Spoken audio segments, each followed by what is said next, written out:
말씀 보겠습니다. 성경 말씀은 창세기, 구약 성경 맨 앞에 있는 창세기 39장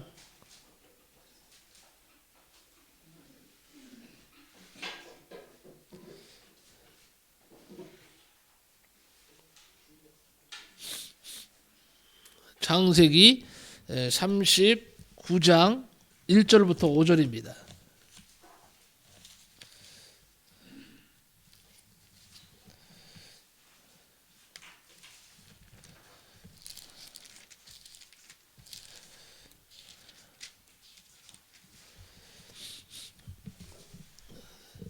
구약 성경 60페이지 제 성경입니다.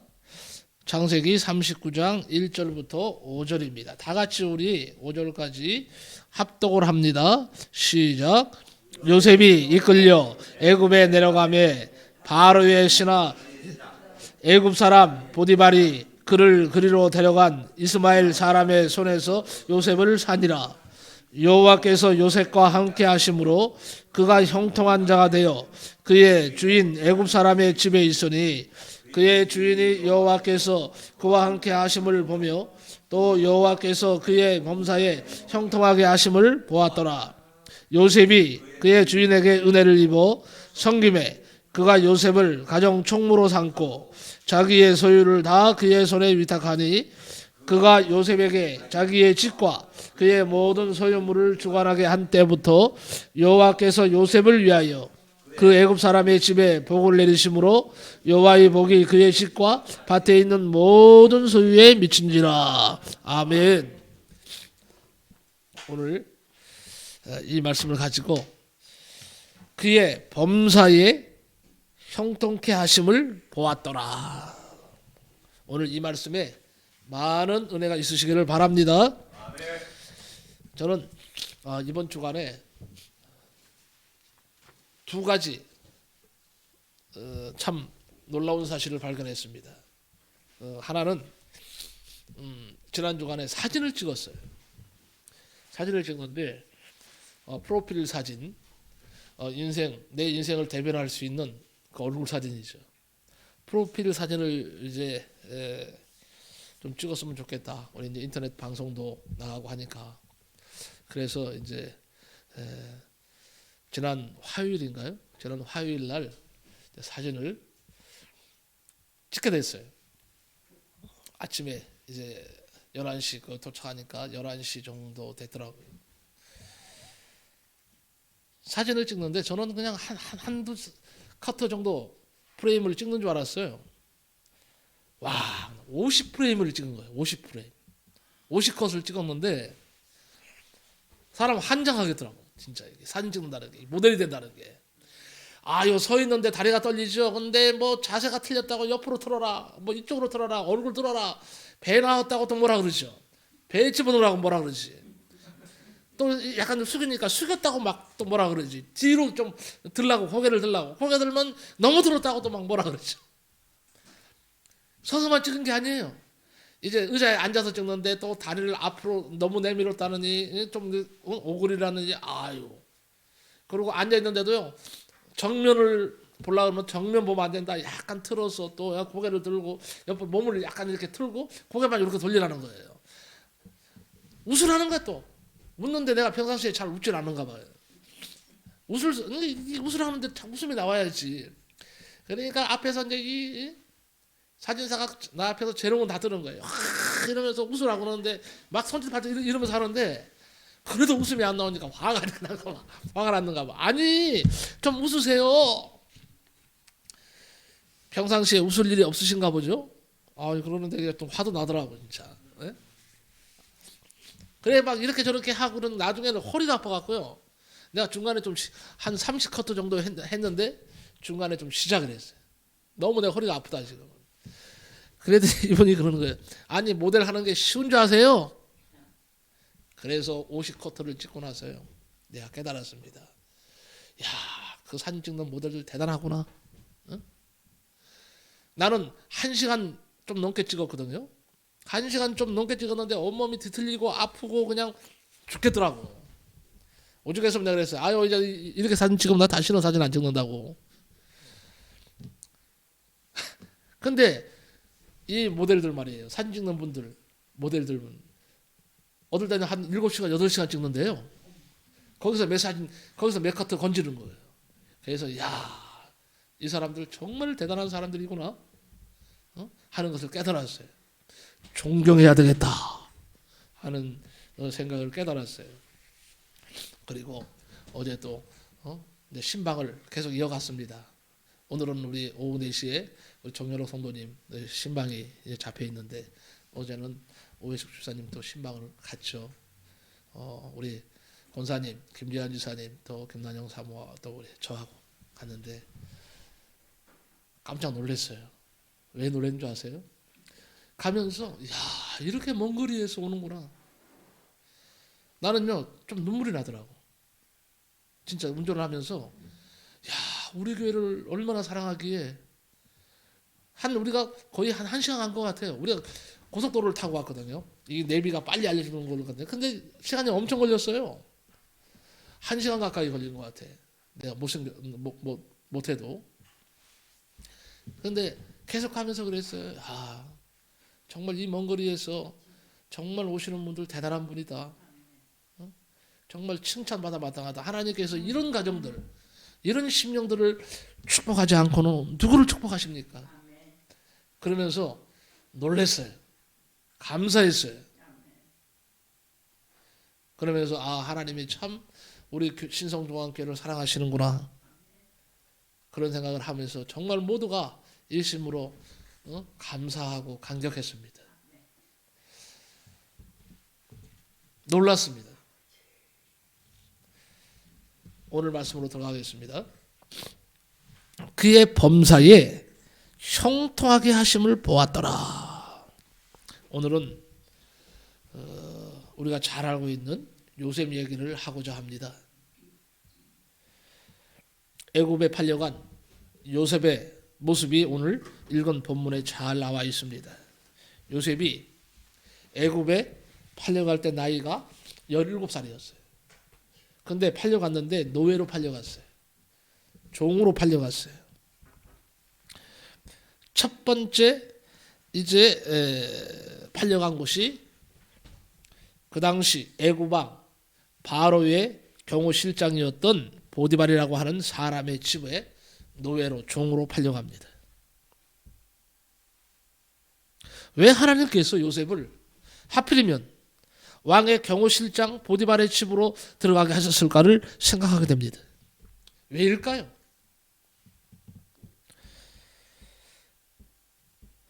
화살을 쏘는 사람의 손에 의해서 방향과 거리와 목적지가 결정됩니다. 인간의 미래와 운명에 하나님이 개입하신다는 것을 믿는다면 인생의 행로는 그 하나님에 의해서 결정된다는 것을 고백하게 됩니다. 지금 하나님이 요셉을 보디발의 집으로 보낸 것은 장차 애굽의 치리자로 덕을 쌓고 안목을 키우기 위한 사전 준비 작업이라고 봐야 됩니다. 하나님은 이렇게 주도 면밀을 하십니다. 그러니까 요셉이 애굽의 왕 시위대장의 집으로 팔려가게 된 것은 전적인 하나님의 주권적인 섭리라고 봐야 됩니다. 섭리였습니다.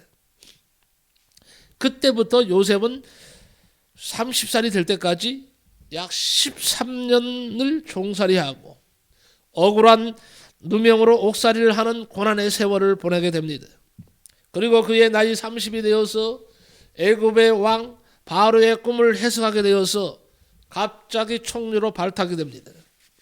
총리가 된 요셉은 7년 풍년 동안 곡식을 잘 준비해서 풍년 이후에 있게 될 7년 흉년을 잘 대비했습니다.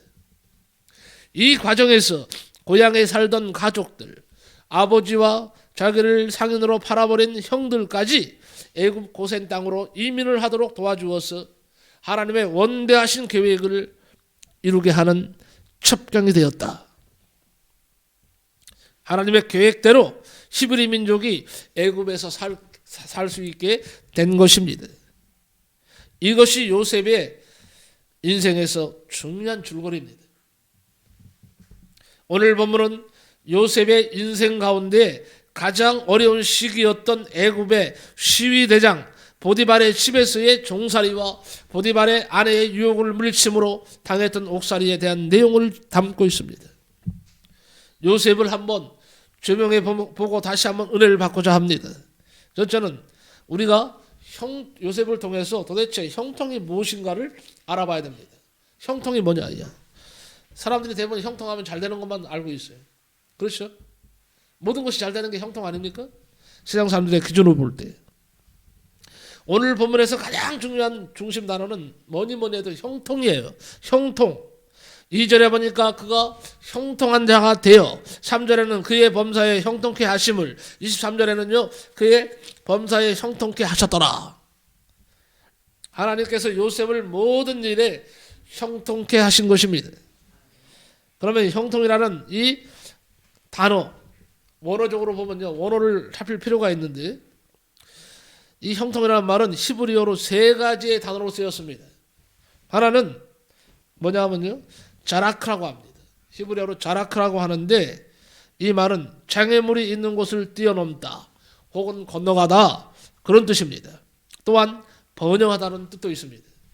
그리고 또 한 단어, 형통이라는 말은 또 다른 히브리어로 찰레아흐라고 하는데, 찰레하흐, 그러니까 찰레하흐라고 하는 말은 번성한다, 그런 뜻입니다. 번성한다는 뜻이에요.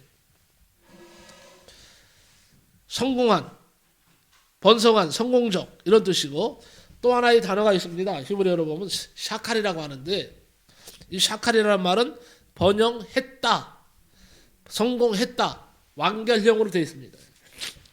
형통의 의미가 무엇입니까? 세상 사람들은요, 어떤 일이 내 마음과 내 생각대로 잘 되어져 가는 것이라고 말합니다. 그러나 그리스도인에게 있어서 형통은 다릅니다. 어떤 일이 하나님의 뜻대로 잘 되어져 하나님이 원하시는 일들이 나의 삶 속에서 이루어지는 것을 의미합니다. 그러면 형통의 비결은 무엇일까요? 형통의 비결은 한 가지예요. 여호와께서 함께 하심이에요. 이거 이상 없어요. 이하도 없어요. 우리 성도들에게 형통의 비결은 딱 하나입니다. 여호와께서 함께 하실 때만이 가능하다 이거예요. 2절 말씀해 보니까 여호와께서 요셉과 함께 하심으로 그랬어요. 3절에도 말씀하시기를 그 주인이 여호와께서 그와 함께 하심을 보며 그랬어요.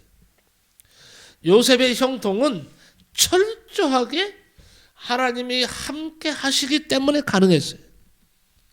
아까 말하면 우리 사랑하는 성도님들, 우리 성도님들이 형통케 되는 것도 철저하게 하나님의 은혜 안에 있어야 됩니다. 하나님이 함께 하실 때만이 가능하다는 그런 결론이 나옵니다. 인간이 형통한 것은 하나님이 함께 하시기 때문이다. 믿으시기 바랍니다. 우리 스스로가 우리의 힘으로 형통할 수 없어요. 우리 스스로의 힘으로 아무것도 할 수 없는 것이 바로 우리의 모습입니다. 그래서 성경은 형통한 자가 되어라고 말합니다. 내가 만드는 것이 아니라는 것이죠. 형통은 한마디로 말하면 하나님이 주시는 선물이에요. 그러므로 하나님께서 형통케 하시는 겁니다. 그리고 3절에 보니까 그의 주인이 여호와께서 그와 함께 하심을 보며 또 여호와께서 그의 범사에 형통하게 하심을 보았더라 그랬어요. 자, 여기에서 본다는 단어가 두 번이나 반복적으로 등장합니다. 본다. 누가 보았을까요? 여호와께서 봤어요? 그것도 맞는 말이에요. 그런데 여기서 말하는 원어적으로는 누가 보느냐? 누가 봤을 것 같아요? 누가 보고 놀랐을 것 같아요? 요셉이? 아니에요. 두 번 다 반복적으로 등장하는 것은 누가 봤느냐? 하나님을 알지도 못하는 이방인들. 하나님을 알지도 못하는 이방인들이 똑똑히 보았다는 겁니다. 뭘 보았습니까? 요셉을 보니까 요셉이 하는 것마다 잘 되는 거예요. 가는 데마다 형통합니다. 이것을 눈여겨본 거예요. 누가? 이방인들이. 그래서 저 사람 뒤에는 누군가 있는가 봐. 저 사람은 보통 사람이 아니야.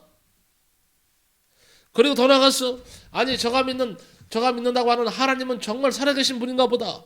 그렇지 않고서야 저가 어떻게 저렇게 복을 받느냐, 어떻게 형통케 되느냐, 이렇게 말들을 하는 거예요. 이방인들이, 예수 믿지 않은 사람들이, 하나님을 알지 못하는 자들이 하는 고백입니다. 요셉이 가는 곳마다 형통한 일이 일어나는 것을 누가 봤어요? 그들이 다 봤다는 거예요. 보았다는 것이 무슨 의미일까요? 막연히 느낀 것이 아닙니다. 어림짐작으로 말하는 것도 아닙니다. 소문 들은 것이 아닙니다. 확실히 본 겁니다. 요셉과 함께하는 하나님을 본 것이죠.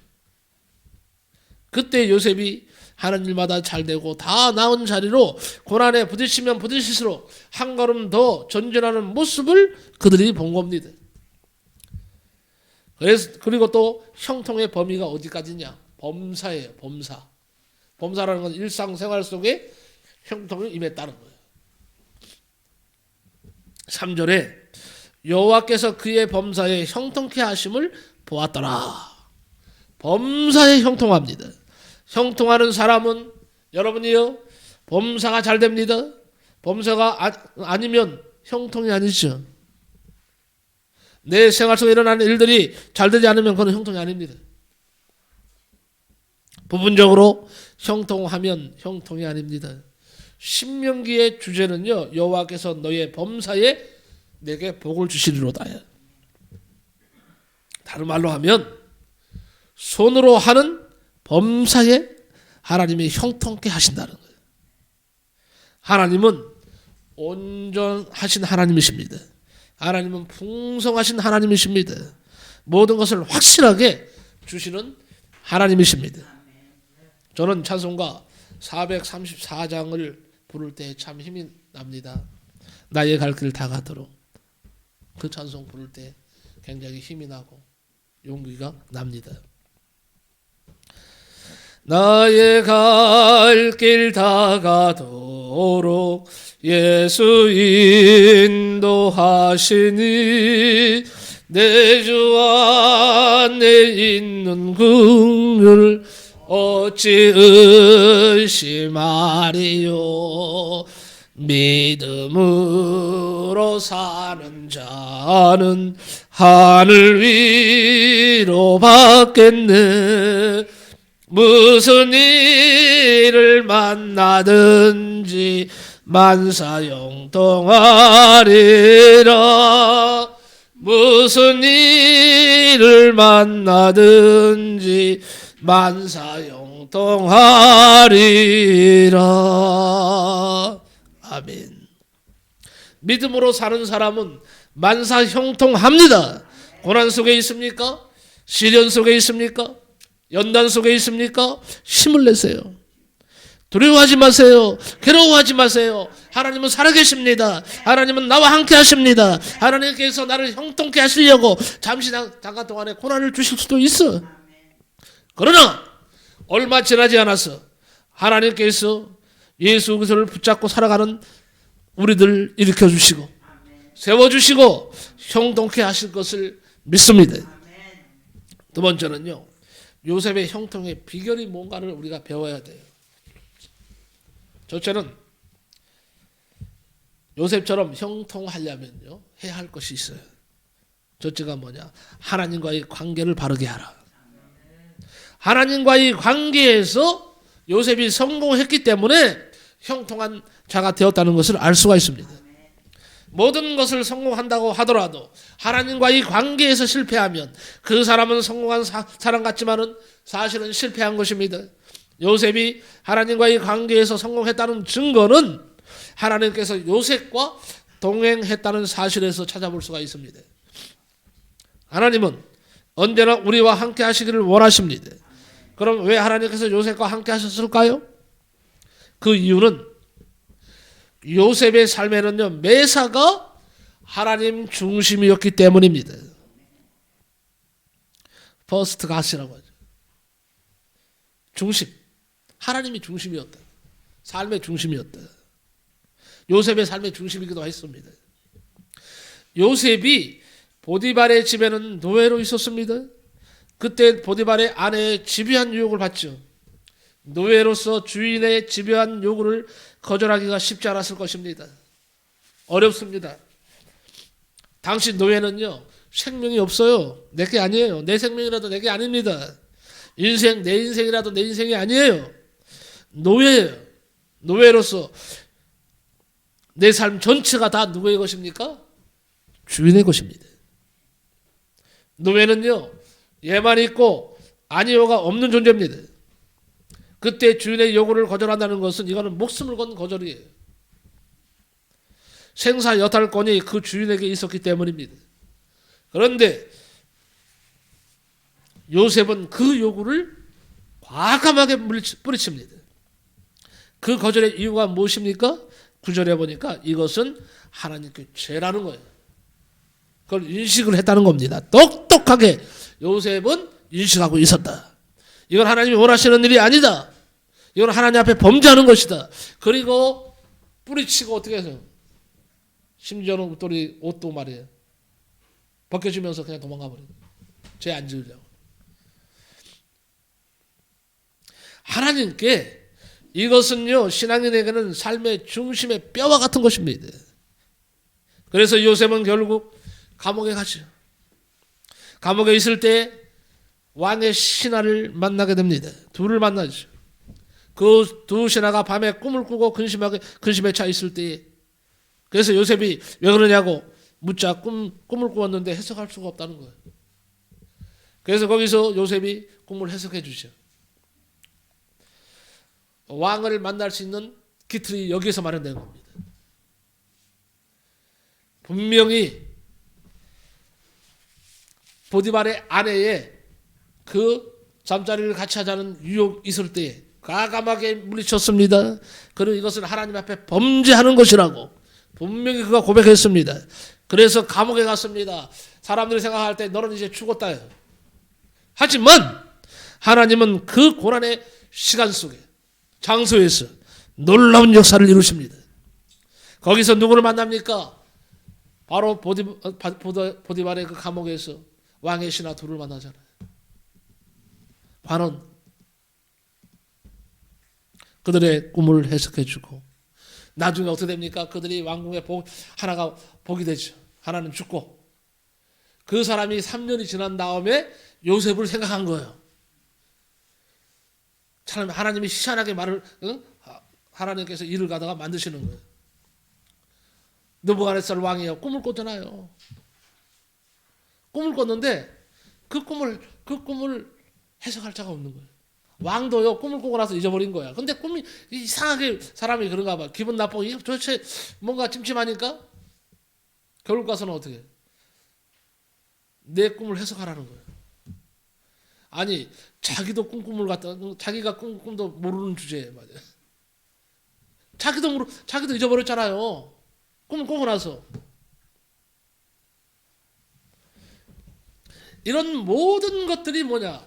이런 환란과 시련 속에, 연단 속에 있을 때 만들어졌다는 사실을 여러분 깊이 인식하시기 바랍니다. 그러니까 여러분의 지금 삶, 힘들고 어려운 것 있을 수 있어요. 하지만 하나님께서 일을 만들어 가신다는 사실 또한 믿으시기 바랍니다. 하나님이 역사하시면 다 뒤집어져 버리는 거예요. 응? 여러분 다시 말합니다. 요셉이 창세기 40장 8절에 이렇게 말합니다. 요셉이 그들에게 이르되 꿈의 해석은 하나님께 있지 아니하냐, 그렇게 말합니다. 사실 이렇게 생각하기가 어렵습니다. 그 꿈은 하나님께서 해석해 주실 것이니 말해보라. 그 말은 요셉이 하나님을 얼마나 의지하고 있는가를 잘 보여주는 말씀이에요. 사실 요셉은 꿈의 사람입니다. 결국 요셉은 그 꿈 때문에 엄청난 고난을 받지 않습니까?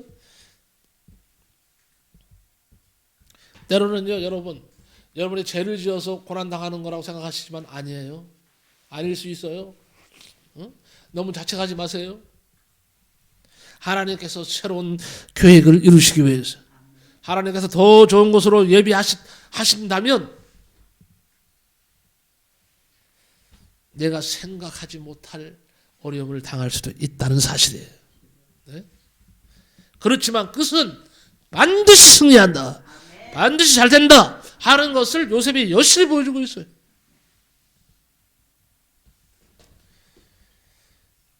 여러분, 말씀에는 두 가지가 있어요. 말씀을 헬라어로 뭐라고 합니까? 로고스. 하나는 뭐예요? 레마라고 합니다. 이게 다 말씀을 말해요. 하나님 말씀. 그런데 이것을 자세히 살펴볼 필요가 있어요. 말씀에는 로고스가 있는데 로고스는 뭘 말할까요? 성경 전체를 말하는 거예요. 성경은 몇 권으로 되어 있습니까? 66권으로 되어 있잖아요. 그러니까 66권 전체가 뭐예요? 로고스예요. 하나님의 말씀이에요. 그러면 레마는 뭐냐? 잘게 부서진 말씀이라는 거예요. 그 많은 하나님의 말씀 속에서 잘게 부분 부서진 것이 내게 다가오는 거예요. 어떤 부분이 오늘 갑자기 내가 믿어지는 거예요. 오늘 갑자기 이 말씀이 나에게 주는 말씀으로 확 다가오는 거예요. 이게 레마라는 거예요. 이게 하나님 말씀이에요. 그런데 중요한 것은 뭐냐? 요셉에게 있어서 하나님의 말씀은 뭐였을까요? 로고스가 아니고요. 레마로 항상 다가왔다는 거예요. 하나님이 그렇게 요셉에게 복을 주셨다는 거예요. 우리가 이제 앞으로 그런 복을 받아야 돼요. 하나님 말씀 다 믿어야 됩니다. 하지만 다 믿는다고 해서 그 말씀이 다 내게 될 수 없어요. 그 중에서 하나님이 주시는 말씀이 반드시 나에게 다가옵니다. 그것이 어디서 오는 줄 아세요? 시련과 연단 속에서 온다. 깊이 있는 말이에요. 이 하나님이 나에게 주시는 말씀, 나만을 위한 말씀, 그 말씀이 어디서 오느냐? 내가 엄청난 시련 속에 있을 때, 고통 속에 있을 때, 아픔 속에 있을 때, 그 가정 속에서 하나님을 의지할 때, 그때 성령이 역사하시는 거예요. 그때 하나님께서 나에게 주시는 말씀이 있어요. 그 말씀이 나를 뒤집어 놓는 거예요. 나를 변화시키는 거예요. 요셉은 그렇게 살았어요.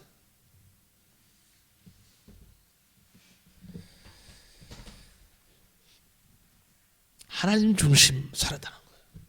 하나님 중심으로 살았다는 건 뭘 중심으로 살았다는 거예요? 하나님 말씀 중심으로 살았다는 거예요. 자, 먼저 3장 6절을 기억하시기 바랍니다. 너는 범사에 그를 인정하라. 그리하면 내 길을 지도하시리라. 하나님 중심으로 살란 말이에요.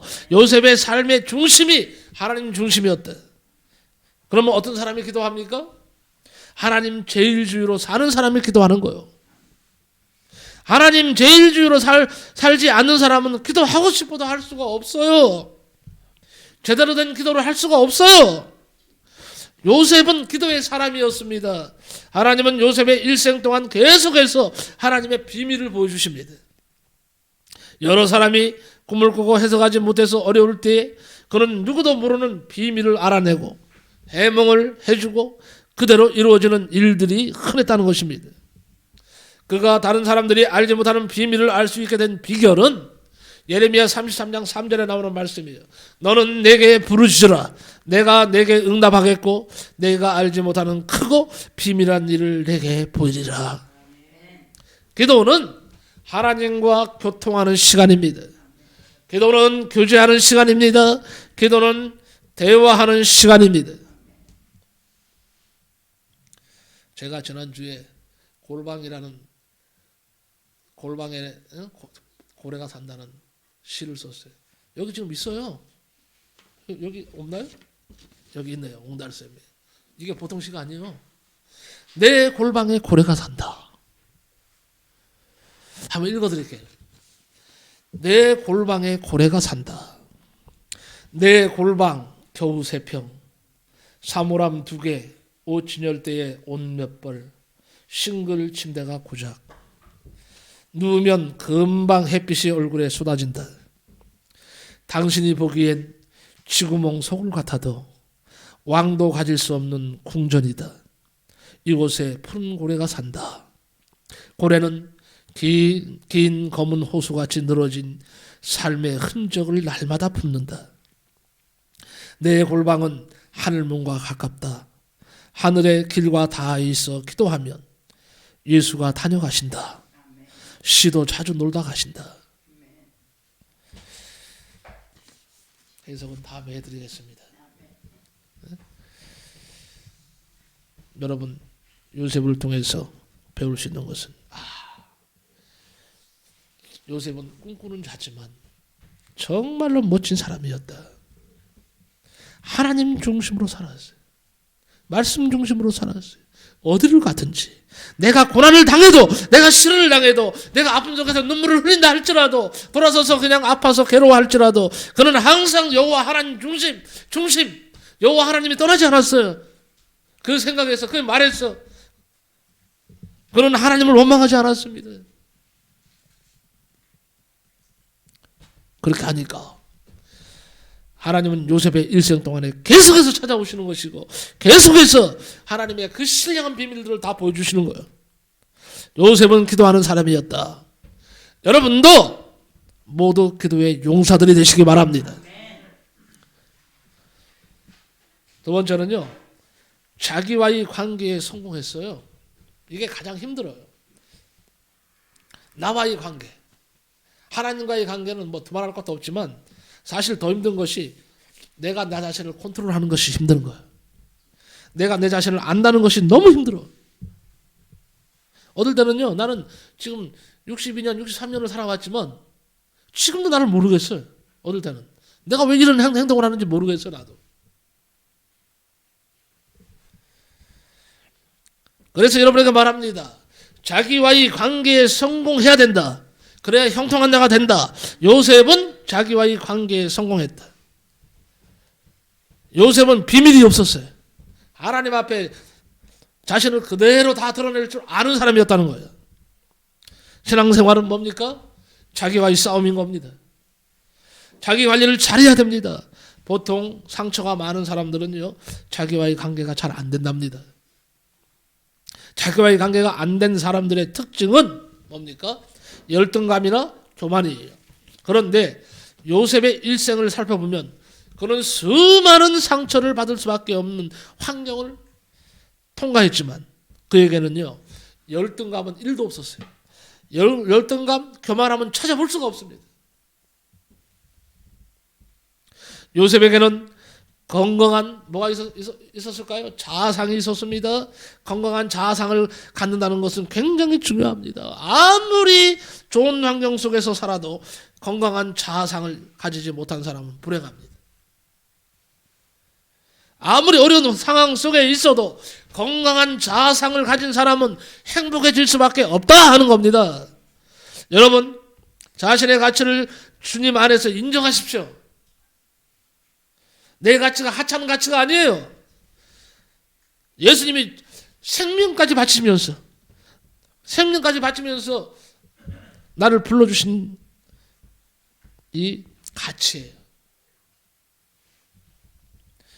나를 홀대하고 나를 못난 존재로 보는 것은요, 이건 주님께 불경이에요. 불경. 나는요, 세상에서 가장 훌륭하고 뛰어난 하나님의 자녀로 불러주신 거예요. 네? 내가 가치 없는 존재가 아니라니까요. 내가 가진 능력이나 환경이 나를 판단하는 기준이 아닙니다. 내가 가진 인간적인 장점들이 나를 말해주는 것이 아닙니다. 나는 하나님 앞에서 가치 있는 존재라는 것입니다.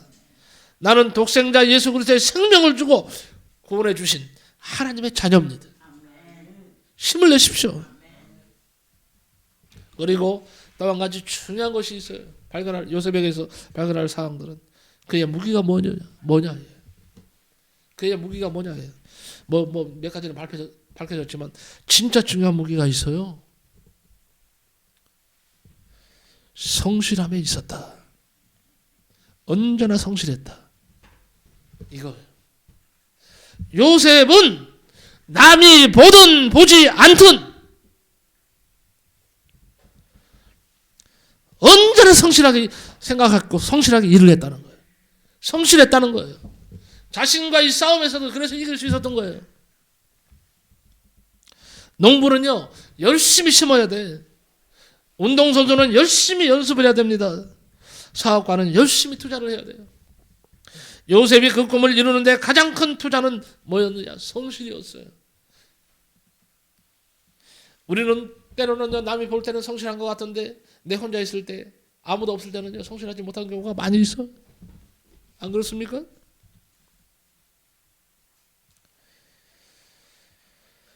어느 곳에 가든지 어떤 형편에 처하든지 불평하지 않고 원망하지 않고 성실하게 살았던 것이 요셉이에요. 오늘 본문의 보디발 그 주인이요 종 요셉에게 모든 재산을 다 맡길 정도로 그는 성실했습니다. 그뿐 아니라 감옥살이 할 때도 역시 성실했다는 거죠. 오늘 우리는 요셉을 통해서 배울 게 너무 많아. 그냥 요셉이 아니더라. 요셉의 재산은 오직 하나, 성실함이었다. 자, 그렇다면 우리도 하나님 앞에 성실합시다. 나 자신 앞에 성실합시다. 사람들 앞에 성실함을 보입시다. 이게 중요합니다. 신앙생활을 하면서 하나님의 일을 한다는 핑계로 자기가 마땅히 해야 할 일에 불성실한 사람들이 있더라 하는 거예요. 어떤 사람들은 절대 큰 일을 이런 사람들은 절대 큰 일을 못 한다는 거예요. 예수를 믿는 사람들은 자기 일에도 충실해야 됩니다. 성실해야 됩니다. 요셉은 또요, 타인과의 관계에 성공했어요. 그래서 형통한 사람이 됐어요. 대인관계를 잘한다고 해서 모든 사람에게 다 사랑받는 것은 아닙니다. 요셉도 그랬습니다. 요셉을 특히 미워했던 사람들, 먼 거리에 있는 사람들이었을까요? 가까이 있는 사람. 자, 그러면 가까이 있는 사람이 누구예요? 형제. 내 아내가 될 수도 있고 내 남편이 될 수도 있어. 네? 요셉을 가장 미워했고 요셉을 심지어는 팔아버린 형제간에 어떻게 이런 일이 있을 수가 있어요. 노예로 팔아버린 거야. 동생을 노예로 팔아버렸어요.